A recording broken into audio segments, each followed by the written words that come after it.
चंद्रपूर जिल्ह्यातील जिवती तालुक्यात दरवर्षी एक असा उत्सव भरतो जिथे हजारो लोक एका देवीच्या दर्शनासाठी जमतात. पण तुम्हाला माहिती आहे का, मराई पाटणला लोक एवढ्या श्रद्धेने का जातात? तर नमस्कार मित्रांनो, मी चंद्रपूरचा तुमचाच रोशन आणि स्वागत आहे तुमचं इट्स रोशन ब्लॉग्स मध्ये, जिथे आपण शोधतो महाराष्ट्रातील अनोख्या परंपरा आणि संस्कृतीच्या कथा. चंद्रपूर जिल्ह्यातील जिवती तालुक्यात साजरा होणारा मराई पाटण उत्सव हा एक धार्मिक कार्यक्रम नाही, तर तो श्रद्धा, परंपरा आणि गावच्या एकतेचं जिवंत प्रतीक आहे. चंद्रपूर जिल्ह्यात मराई पाटण बद्दल जवळपास प्रत्येकाला माहिती आहे. दरवर्षी हजारो भाविक इथे देवीच्या दर्शनासाठी देखील येतात. पण प्रश्न असा आहे की मराई पाटणच्या देवीला इतक्या श्रद्धेने का मानलं जातं? स्थानिक श्रद्धेनुसार मराई देवी ही गावचं रक्षण करणारी देवी मानली जाते. पूर्वी जेव्हा गावामध्ये रोग आणि साथी पसरायची, तेव्हा गावकरी देवीला शांत करण्यासाठी हा उत्सव मोठ्या भक्तिभावाने साजरा करायचे. आजही अनेक लोक इथे नवस बोलतात आणि नवस फेडण्यासाठी परत देखील येतात. या उत्सवात तुम्हाला इथली आदिवासी संस्कृती, पारंपरिक पूजा आणि गावाची एकता पाहायला मिळते.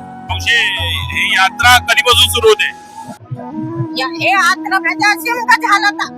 शिमगा झाला का सुरू होते? सुरू काही पाटण जे म्हणतो, मराई पाटण गंगा देवी माता आणि आई म्हणतो, कोणी माता म्हणते. कोणी भाषा असं कोणी भाषा हे कोणाला सापडते हे देव पहिले आमच्या.